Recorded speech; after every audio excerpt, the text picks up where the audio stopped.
All right, excellent. Well, hello, everyone. Welcome to another ERISA event. ERISA is a multidisciplinary geospatial organization that provides geospatial professional education and training, a vibrant and connected community, advocacy for geospatial challenges and issues, and essential resources for geospatial professionals throughout their careers. We accomplish this in a number of different ways, including our programs like the GIS Leadership Academy, ERISA's GIS Pro annual conference, webinars and virtual education, both from ERISA as well as from its many chapters and committees. And you can find more about upcoming events on the ERISA website and its resources, as well as ERISA's different social media channels. One of the things that ERISA is working on deploying is its Connect web-based platform. So if you are a member, be sure when you visit the webpage to sign in, click on the Connect button, get connected, stay connected with different forums, groups, chapters, a calendar, including many chapter events and more of interest to this group.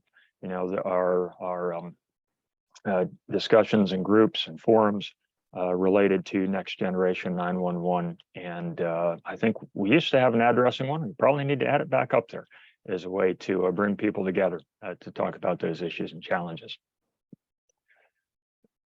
So today we are very delighted to have Kelly Miller from Bristol, Virginia. In my role in working with the Virginia Geographic Information Network, I have the fun job of meeting and connecting and working with geospatial professionals across Virginia as folks get ready for next generation 911. And talking with Kelly is always a delight because of how he approaches the work and the wonderful work that he's done in Bristol, building the GIS program. And in Bristol, that also means working with addressing. Some localities do it a little bit differently. In the journey that he's gone on to help Bristol and some of the different challenges that they've had and how they've decided to solve them. And y'all are in for a real treat because Kelly's a great storyteller and he has some great stories to tell. And so as we turn it over to Kelly, we have the chat open, and so if you'd like to have questions in the chat, I'll keep an eye on those. And if there's one that seems really pertinent, Kelly, I might try to squeeze it in, but we'll definitely keep track of the questions that come in, and we'll have some time at the end for you to share your thoughts on responses on what folks fire at you. All right. Okay. All right. Let's get started.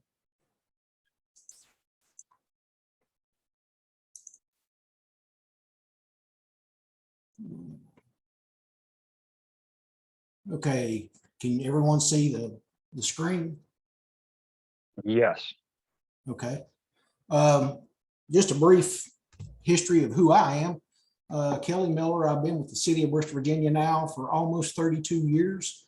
I started my career as a draftsman in the engineering department, and I've been involved with everything from site plan development, subdivision development, road construction, anything that an engineering company would do in a small city.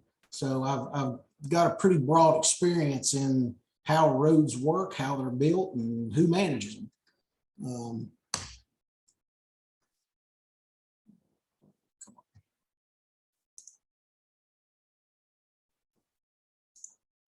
There we go. This is just some very basic information about our city. City of Bristol, Virginia is about 13.25 square miles. So we're not a very big footprint for a city. One of the things that makes us challenging is the fact that we have almost 1,000 feet of elevation change from the high to the low point of our city. That's pretty significant when you consider it's only 13.25 square miles. We of course have 17,500 residents. We have 1 police department, 3 fire stations, and 3 EMS. And of course, fire and EMS operate out of the same facilities. I pulled this report back a few years ago. I think it was 2019 to 2020. Our 911 actually received 33,224 calls. And the thing that absolutely just blew my mind was the fact that 76% of our 911 calls are coming from mobile, 24% from landline. And of course, we know in this day and age, that means voice over IP. So, you know, the breakdown, when you look at it, the really scary part of this statistic is the fact that we had over 7,000 911 calls that were phase one. So they had no location, no lat long, no state plane coordinate. All they were relying on was the caller's information as to where the problem was. This has been, I guess, what I call the basics of next gen 911 that I learned very quickly on the front end. At the core of next gen 911, essentially you have addressing that is directly related to the road center line that it's addressed from. That's as simplistic as we can possibly say it. We know there's so much more that goes along with it, but when it gets down to it, that's all it is. Do the address point and the road center line match up? Unfortunately, when I inherited the 911 system, our city was terribly guilty of doing what I call stacking addresses, where you would have 101, 103, 104, 105, and sometimes the odds and evens didn't matter. Sometimes the distance from 103 to 105 could have been as much as a mile. So at that point, you have no numbers left between 103 and 105 to assign any additional addresses. So stacking of those addresses really presents some serious problems. Part of our report card, Virginia Department of Emergency Management, when we first started receiving this was referred to as VEDA, but VDEM, they do a report card through all municipalities in the state of Virginia, and they kind of tell us how good and or bad our information is regarding these address points in relationship to those road center lines. And there's a lot of attribute information that gets involved in that. But at the end of the day, we just have to make sure that we've done everything to address those as that we possibly can. Our 2019 report card, which had already been worked on considerably, still left us with almost 600 address point inconsistencies and a lot of fishbone issues, which some are acceptable, most are questionable, and some are absolutely unacceptable.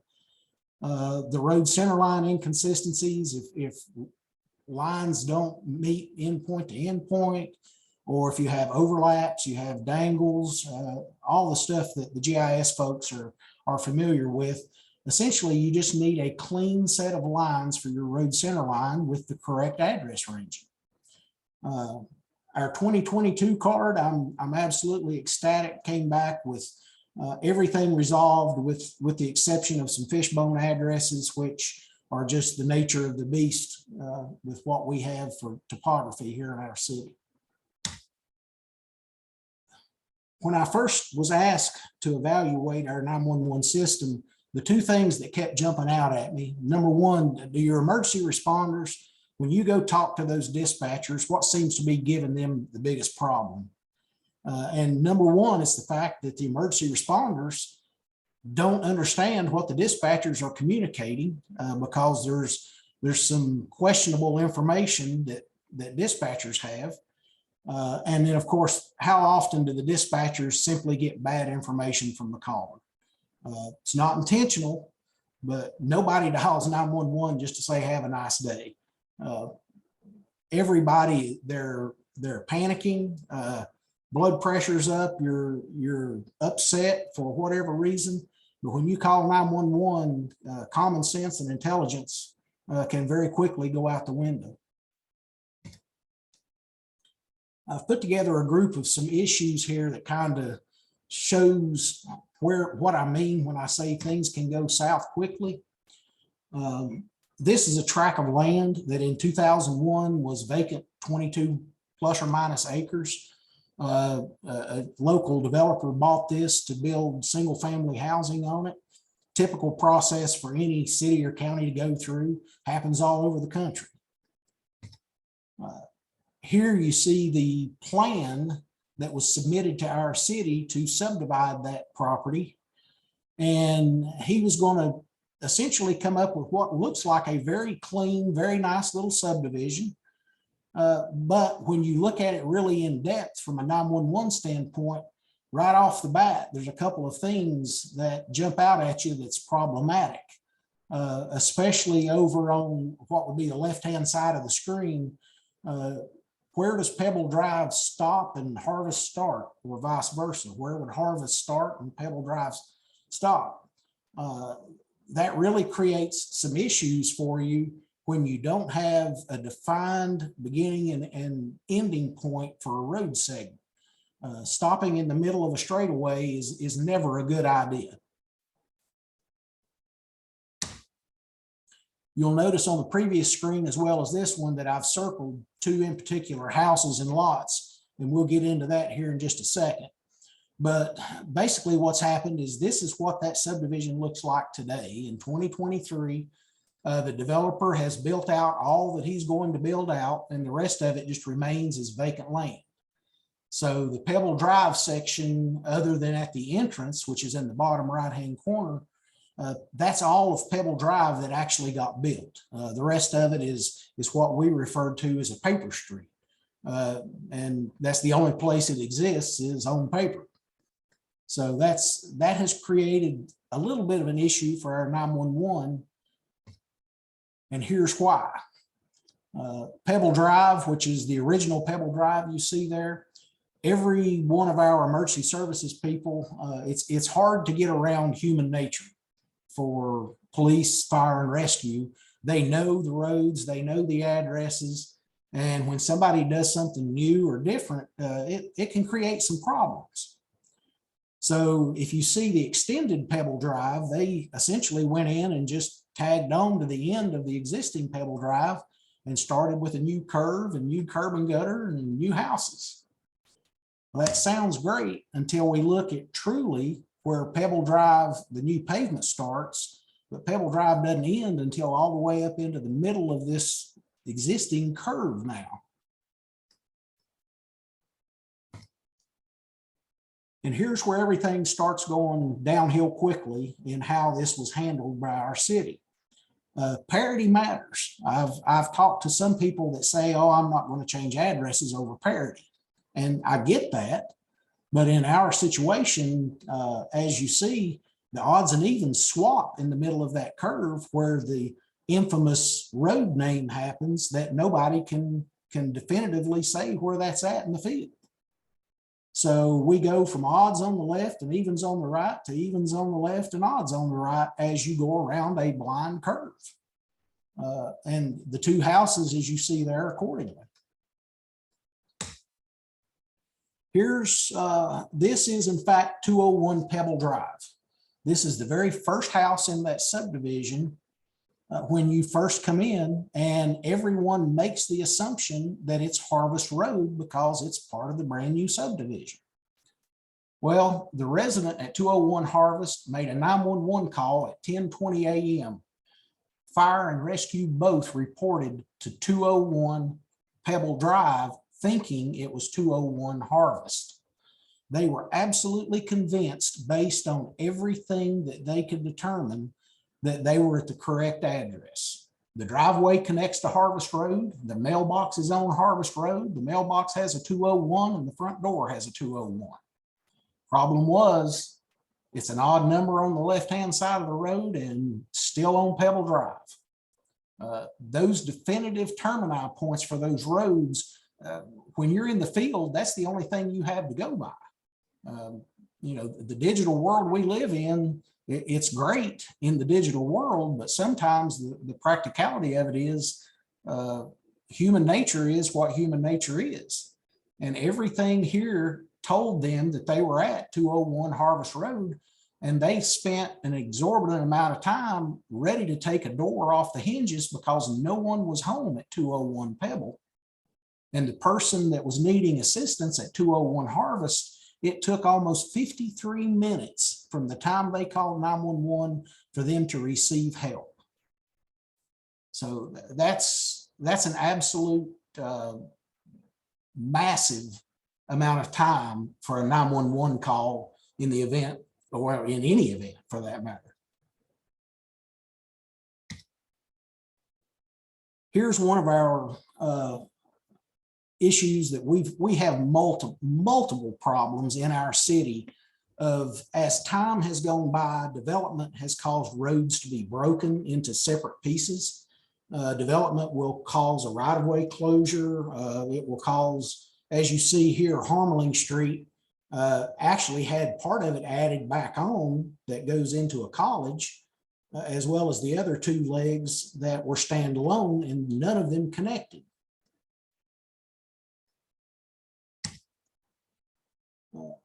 The 911 call came in. You see where the caller was versus where the officer actually went looking for the caller. Not a long ways apart, but enough that time matters. You know, how much time do you want to waste going to the wrong section of Harmeling Street? This is the structure where the 911 call came from. Central 254. Your area code on another call. Can you respond to 780 Harmeling Street, Apartment 3? C is Savannah Scott. Reference to Brian Foster being on scene causing a disturbance and keeping the lead. There are a couple of small children on scene as well. Okay, we'll reach it up. 1119. 226. Is there another street to Harmeling besides the one between Russell and Mason? Also, Oak here.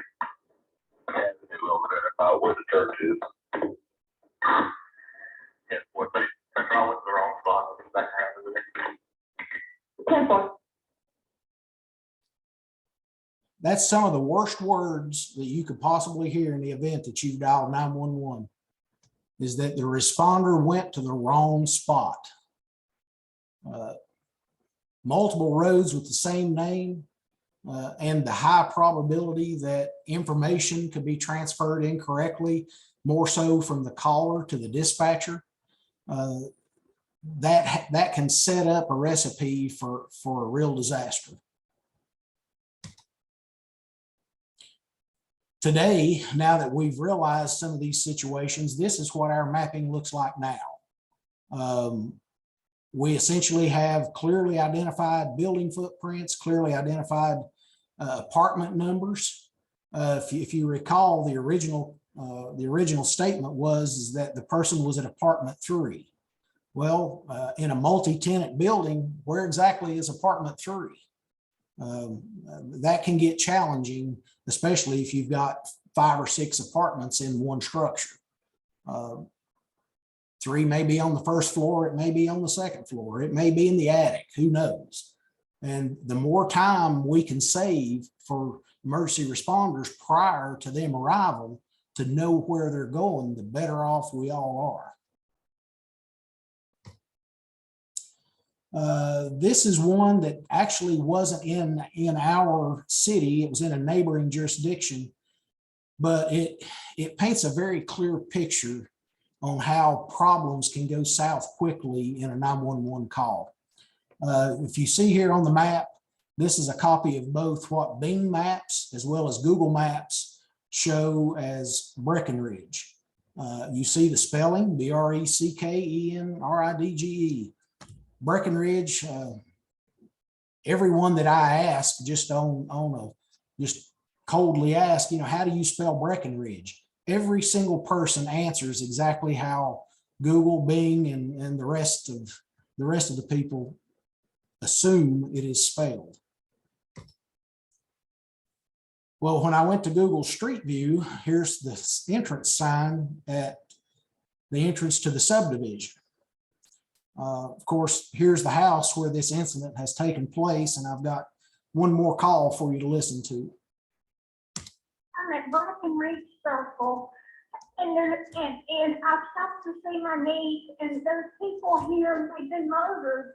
There's blood everywhere. Where are you at? I'm on Breckenridge Circle. Breckenridge Circle? Yes. How do you spell that?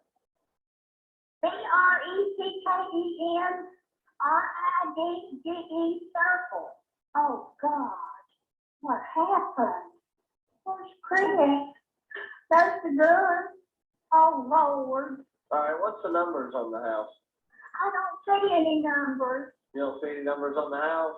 No, and they're laying here, they're dead. How many people are there?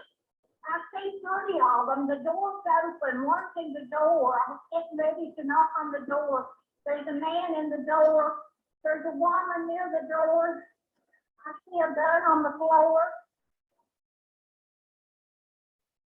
That's a hard 911 call to have to listen to, considering 3 people were involved with a homicide. Some of the things that jumped out at me, after you get over the trauma of listening to the call, you understand that 4 times it was called Breckenridge Circle, not Breckenridge Court.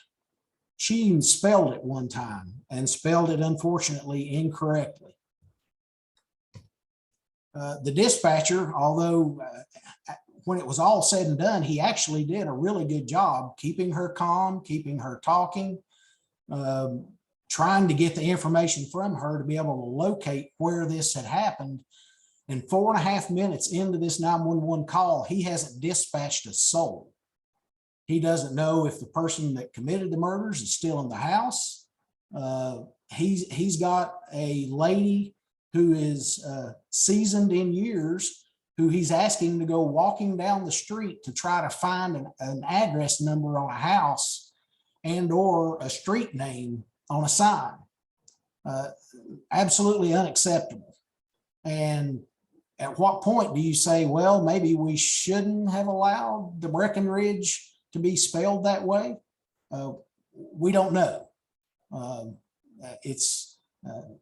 That's one that you can beat that around your office all day long to try to decide what could have been done to possibly prevent that.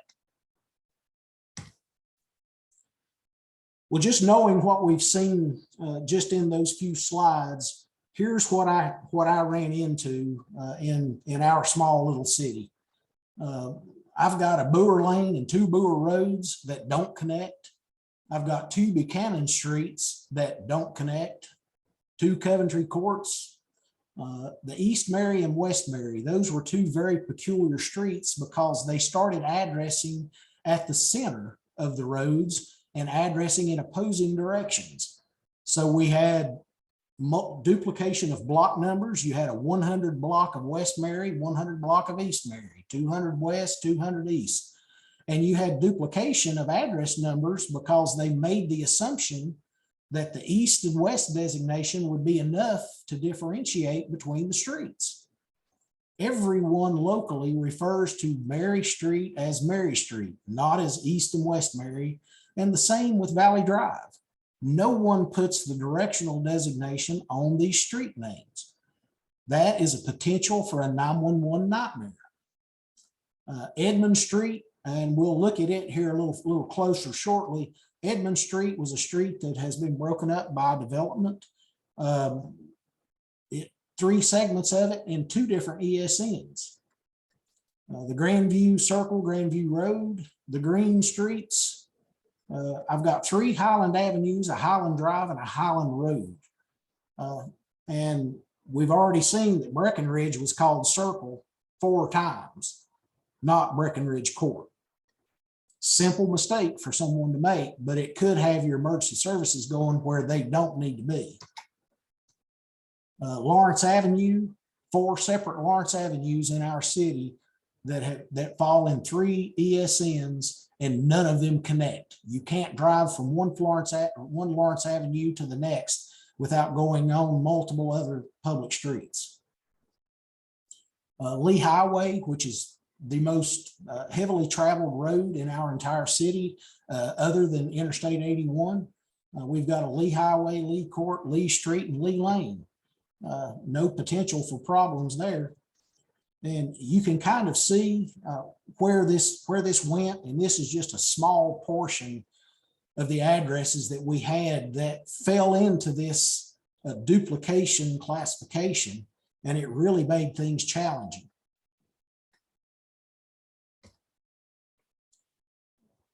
After we did an analysis of the entire city, it ended up that I ended up changing 346 new road names or new road segment names.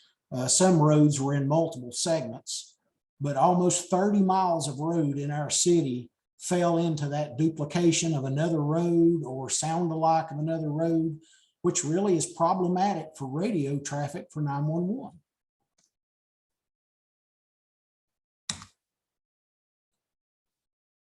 Here's a fun one. You got in the top left-hand part of the screen, East Circle and West Circle Drive. It seems to me like if you're going to have a circle drive, it should at least be in between East Circle and West Circle. Call it Middle Circle, I don't know. But the proximity there, the people that lived on East and West Circle, they actually called and wanted me to fix the post office because the post office kept bringing Circle Drive mail to them. I said, that's a little above my pay grade. Bristol View Drive. When this road was originally built back in the early 1900s, late 1800s, it was supposed to have connected. It was not supposed to be two pieces, but the lay of the land didn't allow that because there was about a 40 or 50 foot drop between those two endpoints, which would have required a bridge to be built. And it really served no purpose for the money. But at the end of the day, we still have two streets called Bristol View Drive. Although the ranging on them is different, the ranging is almost the same at the two ends. It's remarkable.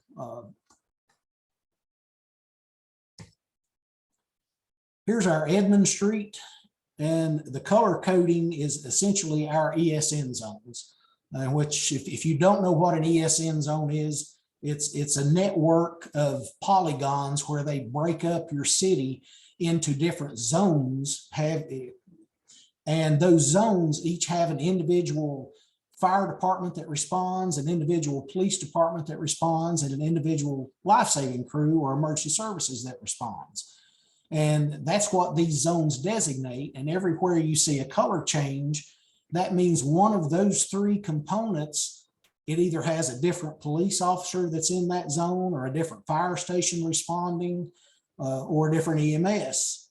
We ended up going from one ESN down to almost 25 ESNs when we started implementing the next gen.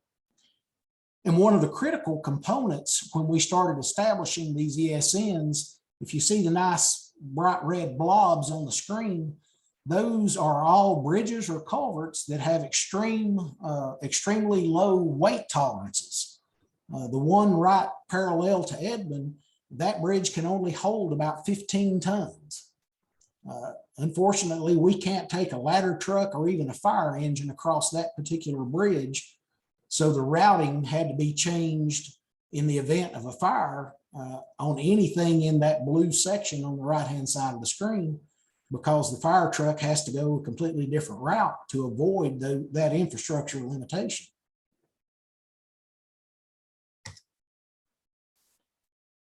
Here's our Highland Drives. As I say, we've got a Highland Drive, 3 Highland Avenues, and a Highland Road. This is just, I don't know if there was a lack of imagination. I don't know why we had to have ultimately 5 different road segments that have the word Highland as the name, but we did at one time, we no longer do. Here's my poster child for bad addressing. There are so many things that go wrong with this short little street that it's just remarkable. It starts at the 500 block and it should go in increasing order, but it goes down to the 400 block then back to the 700 block, and then to the 600 block. Of course, we had to pick and choose. Do we want to call the 700 block the 700 block, or do we want to have two 500 blocks? And the reason being, on the 700 block there, you see there's an address side by side of 582 and 740. Have no clue how that came about or who made that address assignment, but I can honestly say it was not me. The house you see here on the left is in fact 740 Floyd Street. The problem being, if you notice towards the top of the hill, you have a visual limitation. The 600 block is on the other side of the hill. So if you're having an ambulance, police, or fire call, and you're looking for 630 Floyd and you just drove past 740, you're going to turn around and go back down the hill because you know good and well you've missed it somewhere. How much time can you afford to waste looking for an out of sequence, out of range, and a wrong parity address on a road that's less than a quarter of a mile long? This is just a multitude of issues on this road that, fortunately, to my knowledge, has not been a 911 problem, but it sure has the potential to be. At the crest of the hill, you can see here's the 640 Floyd mailbox as well as the 640 house. 630, oh, excuse me, back up, throw it in reverse. 630 is across the street on the right hand side, so you've got odd addressing on both sides of the street. And Google, instead of naming it Floyd Street, you'll see in the center, Google actually calls it High Street. Once again, I have no idea where that came from, but hopefully we're in the process of getting that resolved.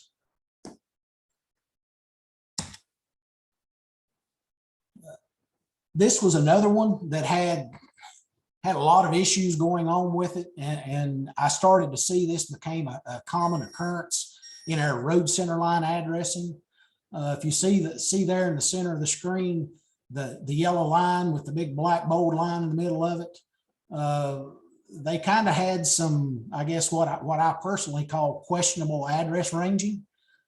You've got 1 through 19 on the right, 2 through 34 on the left. Well, if that's the case, it's the exact same length of road, but what happened to 21 through 35 on the odd side? Not a good situation. You can see where the person who assigned the addresses here on the even side, they did not have any desire to name that internal private road for this multi-tenant housing development. So what they did is they addressed each building directly off of the Heritage Drive, which none of them connect to, and you can't see an address from the main road of Heritage Drive of any of those structures. So you're kind of blind leading the blind in this situation. And of course, you can see the fishbone addressing and the fishbone crossing, which really indicates that you've got some serious addressing issues as far as spatial relationship between that road and those address points. This was our resolution to that mess that you just saw. I've added a private road name. The private road name is segmented with odds and evens as they should be.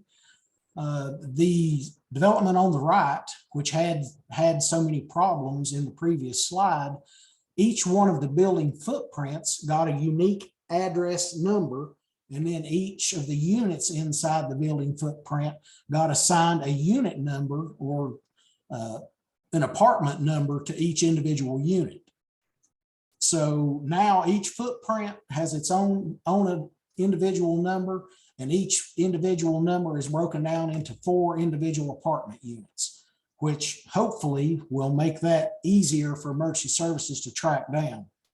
The one that wasn't quite as bad, but when we generated this standard, we made sure that everyone followed it, is the one on the left side of Heritage Drive there, which is now called Traditions Place. We added a private road to the townhouses on the back loop because, once again, there was visual issues with being able to see all of the numbers on these houses. And it created some issues for emergency services to try to be able to distinguish where each individual unit was. And because these are townhouses and each townhouse owns its own tract of land, then each one got its own unique address instead of using apartments. And we'll go over that a little bit here in just a moment as to where we differentiate between using a unique address number for each unit versus using a singular address number and breaking down into apartments or suites or units. Here's another similar situation to what we just saw. There was a multitude of issues that was going on at this particular site. 96 apartments, all addressed as 5 Euclid Avenue. The problem is none of them actually fronted on Euclid Avenue. There were 2 other public streets, Garden Street and Arlington Avenue, where all of these condominiums actually fronted. Some of them had long driveways. Others had address numbers on the backside of the buildings, so you could not even determine which building was what. And they all had, or the majority had either a missing or only a partial suite number on them or apartment number. So that really made this area problematic for emergency services. And the thing that I found a little bit comical is a person in those units called our building official to have an inspection done, and the building official could not find the unit after spending 2 hours there driving around, and he had no clue where he was going. Of course, the resolution to that, we added private roads around every unit. We did unique numbering per each individual unit. All the numbering is now sequential instead of having overlapping numbers on all the public streets. And of course, everywhere there was multiple units on a single parcel, they all received apartment designations based on what floor they're on. The most heavily traveled commercial area that we have here in our city, the infamous Walmart, several restaurants, several commercial retailers up around our exit 7 area off of I-81. This was absolutely a disaster as far as addressing went, because all of the businesses in that region wanted to be addressed off of Lee Highway since it is a primary route. The problem with that is the gentleman who was assigning the addresses at the time didn't take into consideration the surrounding addresses, and you can see really created some serious overlapping and fishbone problems when he started assigning addresses. And it goes back to that statement I made earlier. They've just simply stacked addresses here. They took one address, and then whatever the next higher address was what got assigned, regardless of the location.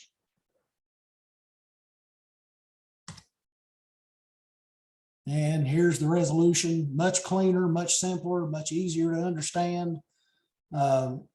Everything here will actually be addressed off of the road that you access it from. And one of the things that presented us a few problems in these particular scenarios was, even though we readdressed almost 80% of our city, we could not reuse an existing address. We couldn't do duplication for the simple fact that the post office couldn't have 2 354 market centers, the old one and then the new one. There would be no way to differentiate. So we had to avoid reusing any existing number when we readdressed our city. This is one that by happenstance, and I was kind of caught by surprise on this one. Some local vendors had asked our elected council if they could name a street an honorary name in remembrance of an extremely old television show that used to be in our area called Farm and Fun Time Show. Well, they wanted to make a Farm and Fun Time alley. So they made it an honorary alley, but now we've got a single street with 2 road names. Farm and Fun Time Alley does not exist in 911. So if you have a person who is a visitor who doesn't understand that, in which we have approximately between 70 and 100,000 people a year that come to our downtown State Street venues, and that could be a challenging issue if you're dialing 911 from a mobile phone, especially when you're using a street name that doesn't exist in the system.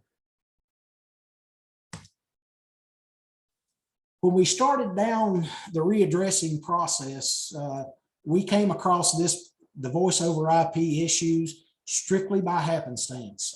It was really incredible how we stumbled across what turned out to be a very significant issue for our 911. We have what's called the birthplace of country music. One of our biggest tourist attractions in our city. Bristol is very proud of the fact that we are the birthplace of country music and not Nashville, Tennessee. I'm sorry, Nashville. But the original recordings of country music were made here locally in downtown Bristol, Virginia. We have almost 30,000 plus visitors a year go into the birthplace of country music. Beautiful place. If you ever come to Bristol, I highly recommend checking it out. But in the beginning, here's where our 911 problems got a little haphazard. The Birthplace of Country Music Museum's business office, where they do all the business dealings for the museum, is across the state line in Bristol, Tennessee. The address there is 416 State Street, Bristol, Tennessee. And here's what happens when we dial 911 from the Country Music Museum. The green box in the center of the screen is in fact the museum. That call got routed to the IP server that was at the BCMA office, which then immediately routed it to the Bristol, Tennessee PSAP. Well, Bristol, Tennessee routed the call directly back to the Bristol, Virginia PSAP. When Bristol, Virginia received it, the first thing they noticed is that the address is 416 State Street, Bristol, Tennessee. So they bounce it back.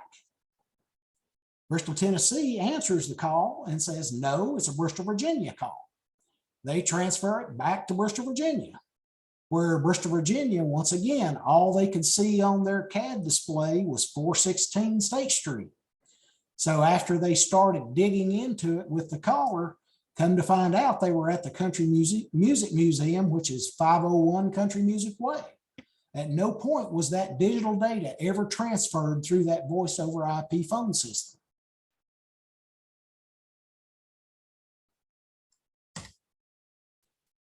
And unfortunately, right next door to the Bristol Country Music Museum is the Bristol Hotel.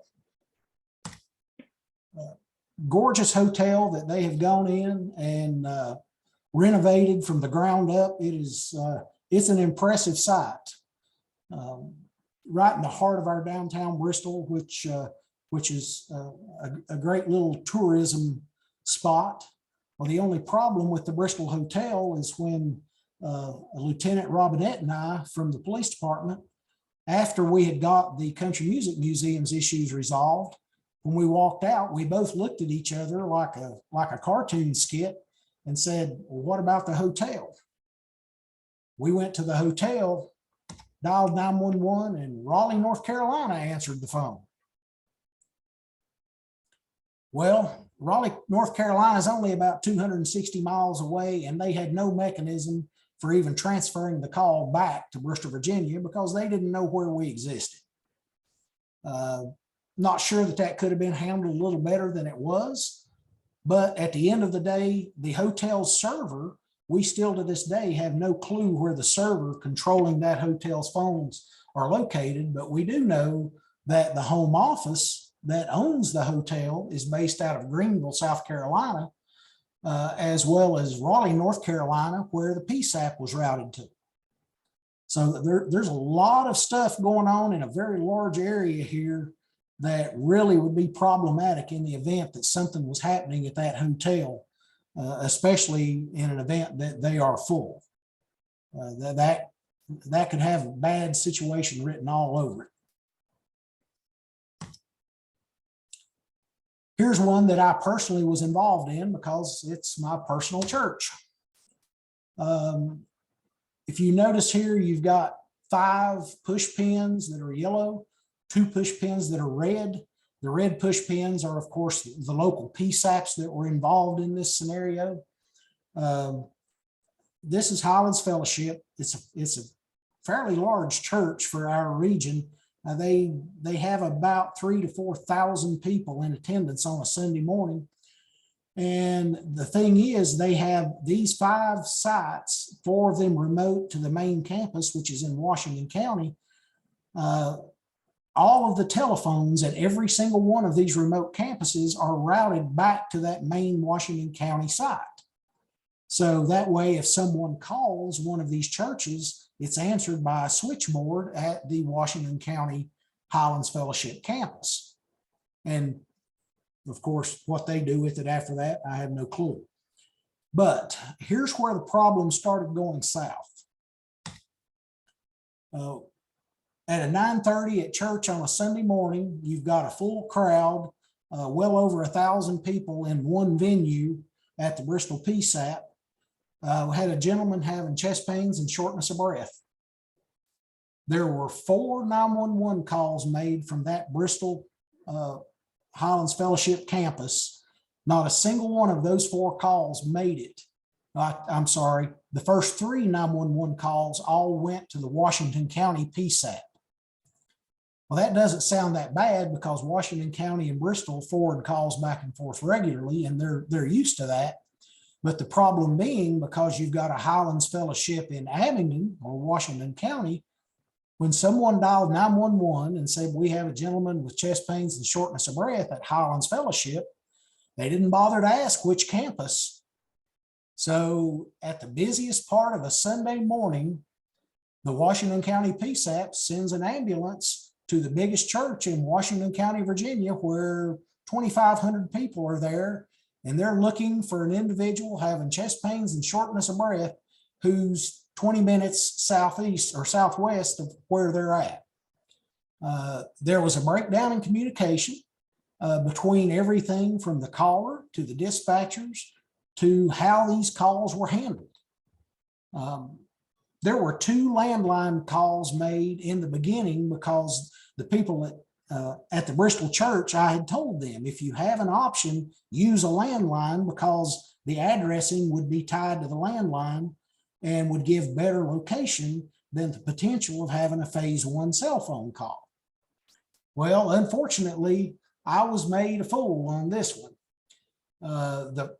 The calls that were, as I say, went to Washington County, they dispatched to the wrong place. Finally, the security guard at the Bristol campus for Highlands called the dispatch in Bristol, Virginia, by the non-emergency number because he knew that. Well, then he told them where the problem was and that we needed an ambulance.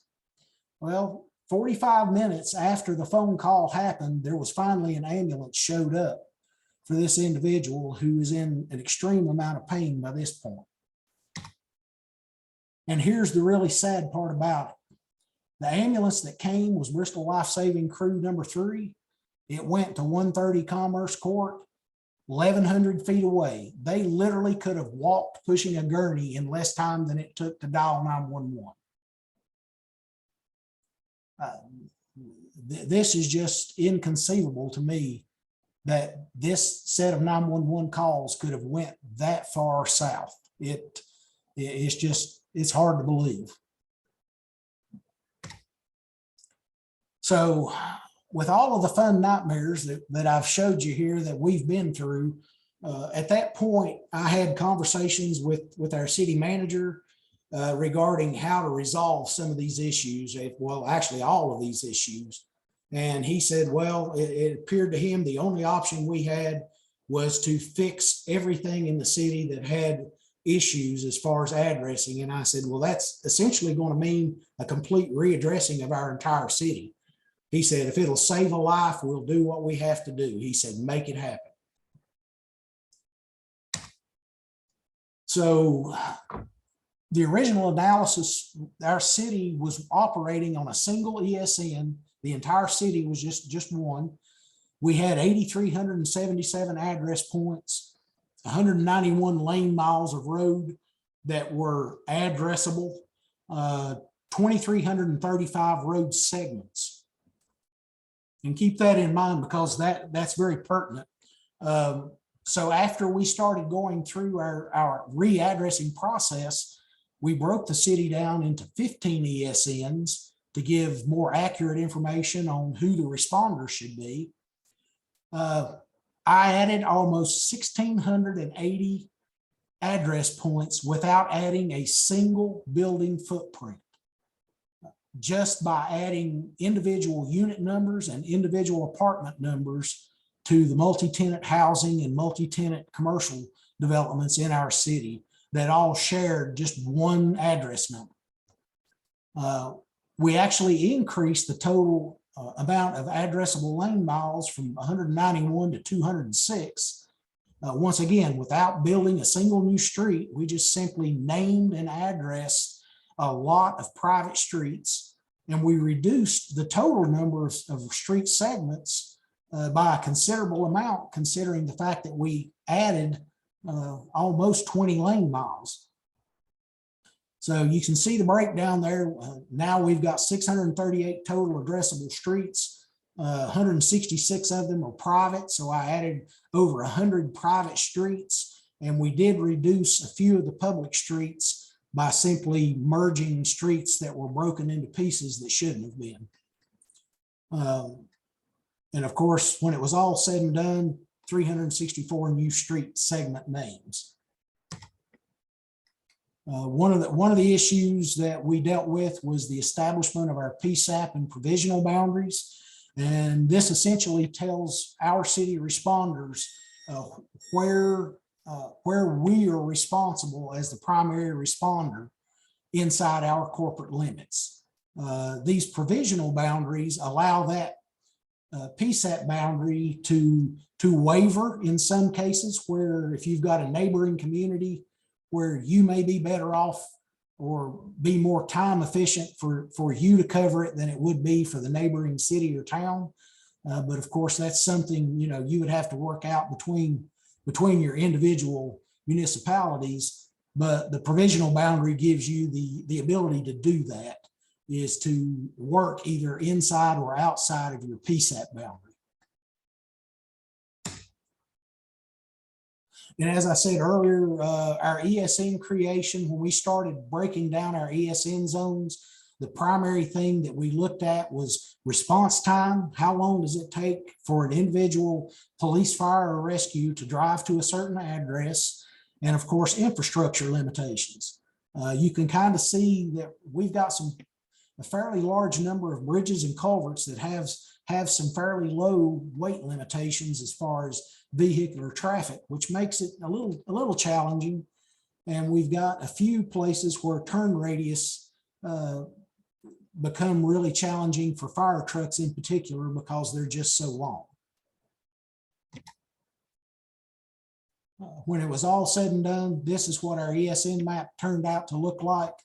And it gave us a solid foundation to be able to say that the drive times are as efficient as they can be based on this, and just the simple ability for a fire truck, more so than police or rescue, just simply due to the weight, has the ability to respond to these structures in these zones as quickly as possible.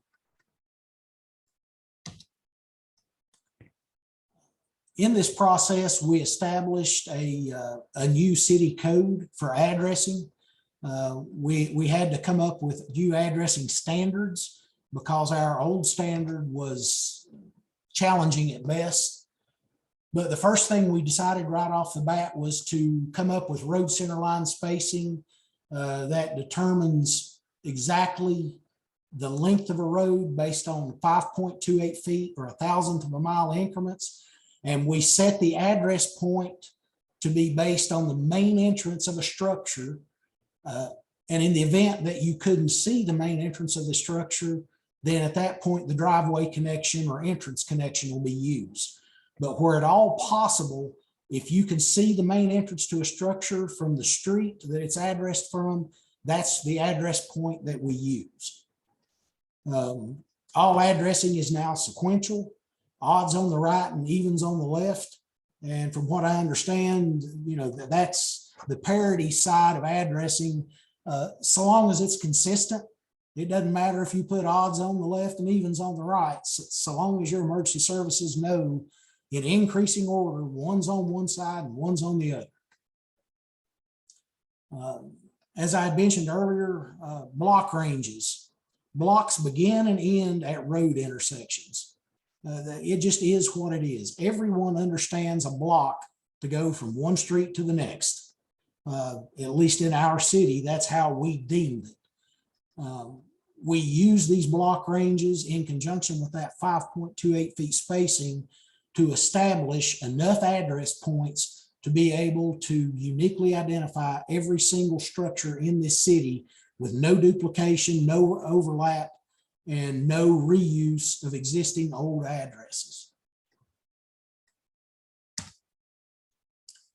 We decided, based on just to keep from having to readdress every single structure in this city based on nothing but fishbone addresses, we gave it a tolerance of 8 plus or minus address points. If it's within eight points, we called it good. There should be little to no visual limitation in 40 feet. So at that point, that's where we determined that it should be. Of course, divided streets.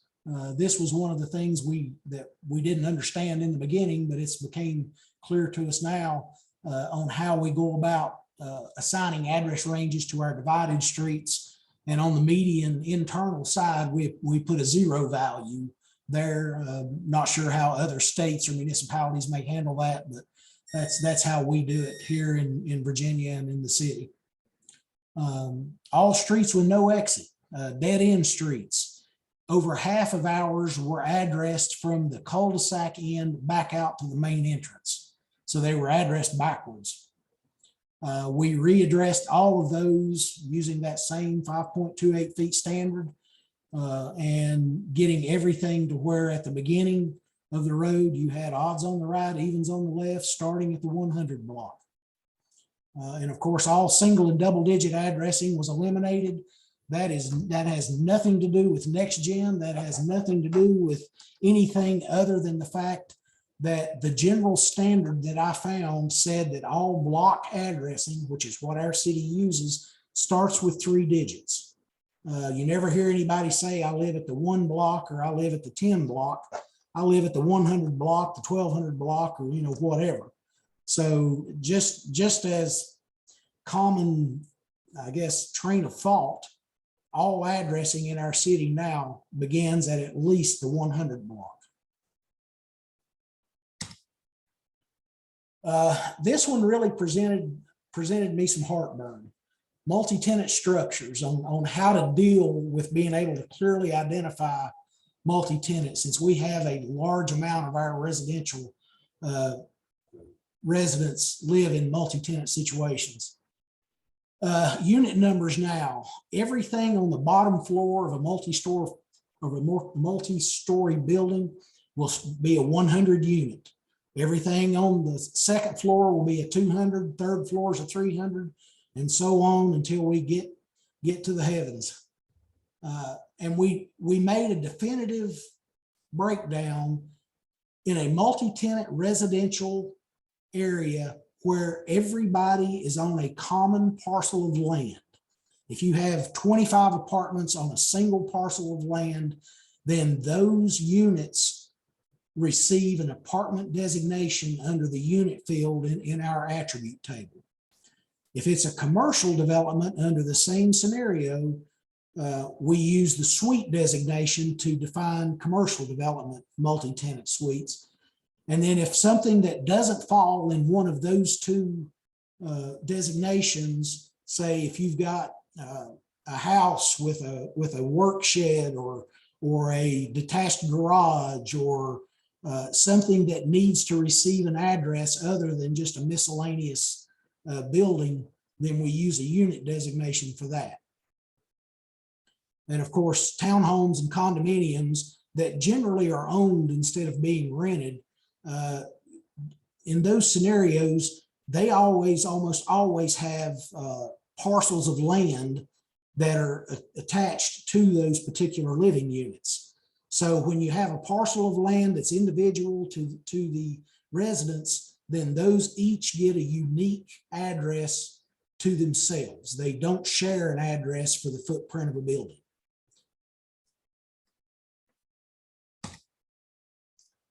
Our street naming standards, this was a fun one based on what you've seen already. Guess what number 1 is? We're not going to duplicate an existing Bristol, Virginia road name. Well, we even went one step further than this, and we've actually tried to not duplicate a surrounding city or town's road names if they're in close proximity to our city limits, just to try to save confusion in the event that you have a call.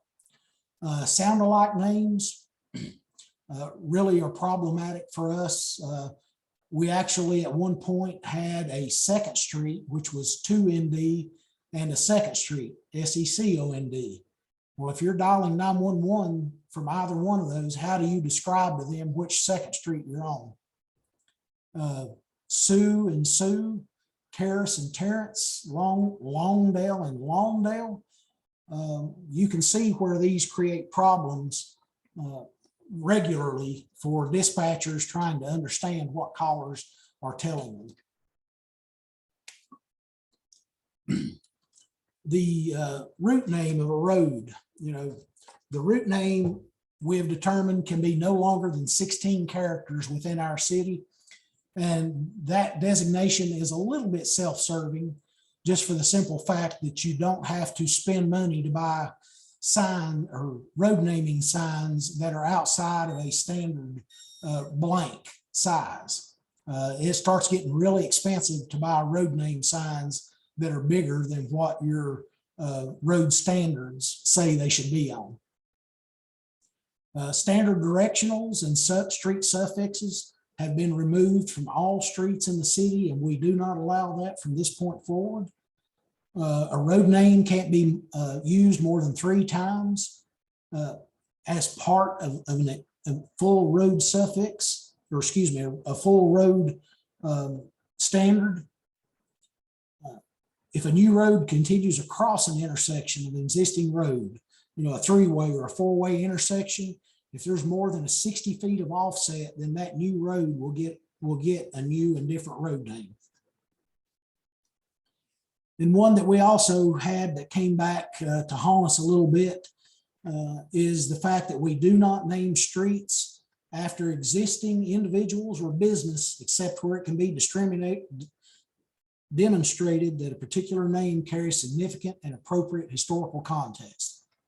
The reason behind that is historically, it's been the case that if a new business wants to come into the city, the first thing that we want to do is offer them the ability to name the street after them, name the road, the highway, and we want to give them all the bait we can dangle to bring them to our city. Well, the problem is when that business goes out of business, all of a sudden that road name is left hanging and no one there for the original business to even receive any good from it. We did set and establish a voice over IP policy in our city.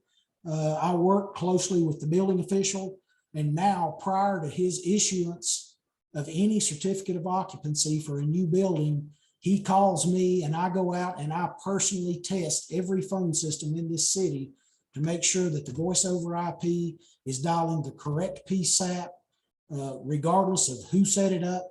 So long as you dial 911, you need the correct 911 center to answer. Not a neighboring town, not a neighboring state, or heaven forbid, halfway across the country. So this became a very a very big thing for us to pull off, based on the fact that almost 90% of the phones we tested in the first year we implemented this failed this test.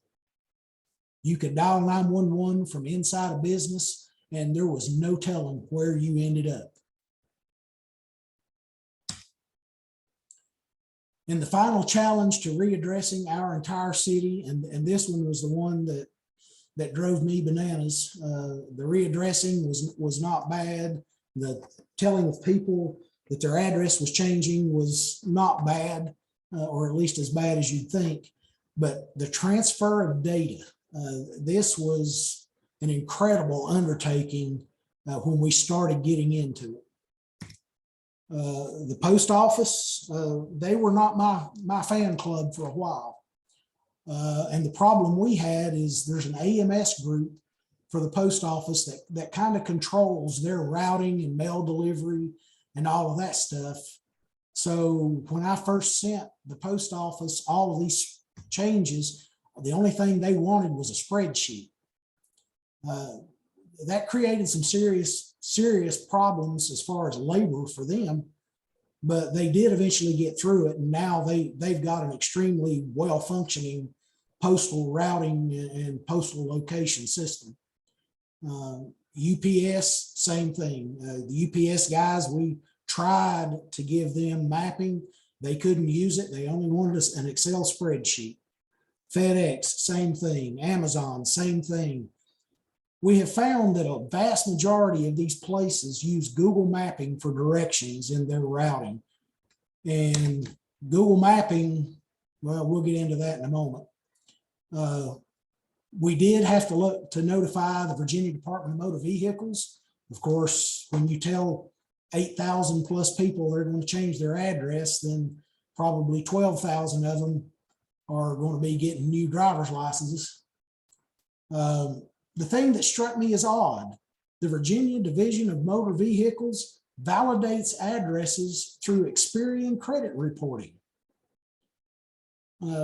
I reached out to Experian, and the only thing they gave me the ability to do was report that my credit card had been stolen. In the event I dial 911, I guess I could tell them my credit card's been stolen. But the Virginia State Board of Elections, they didn't have a method of data import, although I have been led to believe they are working on starting to use GIS data for voting locations, to locate addresses within each individual voting district. Our Commissioner of Revenue here locally, fortunately, they had a database that we were able to write a script and go in and automatically update every tax record in the city just by implementing that script and having it identify and replace the old address with the new address. Our local utility board, who we worked very diligently with them to get the utility bills, because they didn't want 8,000 residents calling them and saying my address has changed. So we provided them with spreadsheet information as well as GIS data, and they still had to do some manual input, but they've gotten their system to where it's a really clean system that matches the 911 addressing now. Google. I use Google personally every minute of my life. The problem is getting Google to change their data is an absolute nightmare. I've done multiple uploads to Google's website through their geodata upload. And I was through another individual who told me that if you send it to them only maybe one road at a time with as few of address points as possible, then at that point, they do a much better job at updating. Unfortunately, wow, I guess I don't know when I'll find the time to start breaking down my roads one at a time to send address point updates to Google to make their life easy. Waze, which was actually owned by Google, so I've been told, I sent them a GIS shape file and they had it implemented within 30 days. Address points, everything worked like a champ. TomTom, they actually received a shape file as well as a spreadsheet, and they've been working on it. They're about 90% complete to date. Bing Maps, I have gone through every Microsoft Avenue I have, and I can't find a soul with Microsoft that will allow me to upload and update to their maps. Apple, I was finally able to get through to Apple to send them a shape file with all the changes, and Apple was successful in implementing that within just a couple of weeks. And of course, here.com, which I believe was formerly Navtech, we uploaded shape files to them, and they have made all the changes to their system. And here.com, they basically provide all the mapping for almost all the GPS devices on the planet, except for what TomTom and MapQuest do.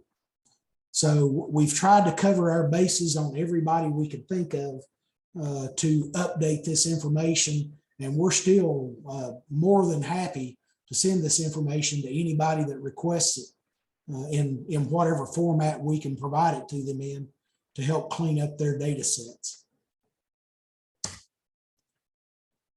And once again, that's pretty much what I've been through over the last 2.5 years, trying to clean up the addressing for the city of Bristol, Virginia, from what was potentially a nightmare into an extremely clean system. All right, Kelly, thank you. Take a breath and relax for a second. We're a little bit over, but people are sticking around, so I wanted to hit just a couple of the questions that seem to coalesce around a couple of themes.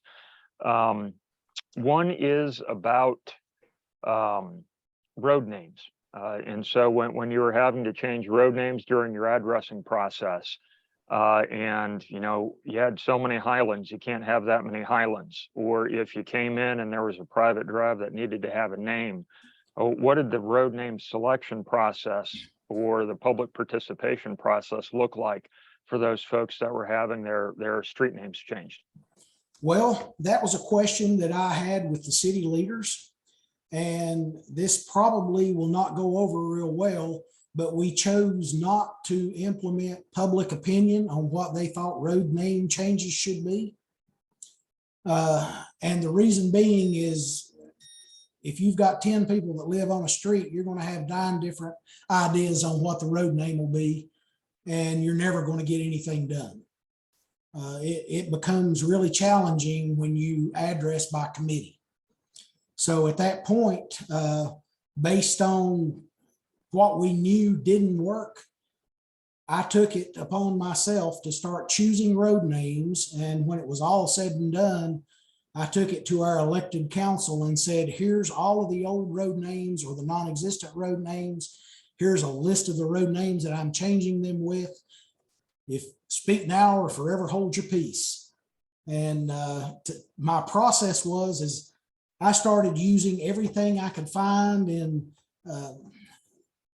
everything from landscaping to bird types to gemstones to tree types, anything that I could think of that was autonomous enough not to point to a person or a particular individual, but to just simply give, a robin circle, a clover lane, something that would be acceptable and hopefully non-offensive to anyone who lived on that street.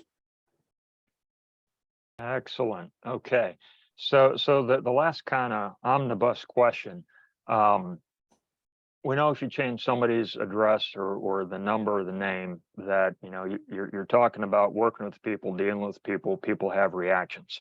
And so there are quite a number of questions wondering about how did citizens receive these changes? How did businesses receive these changes?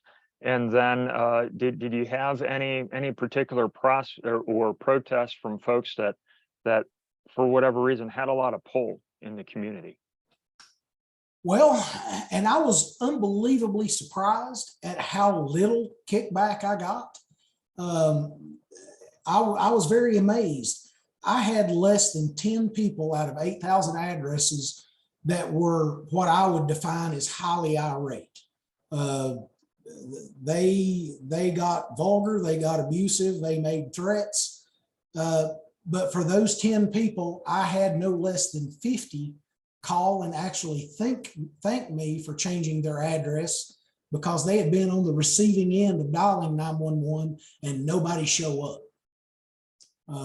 That outweighed any of the negative disgust that I got from just a very, very small portion.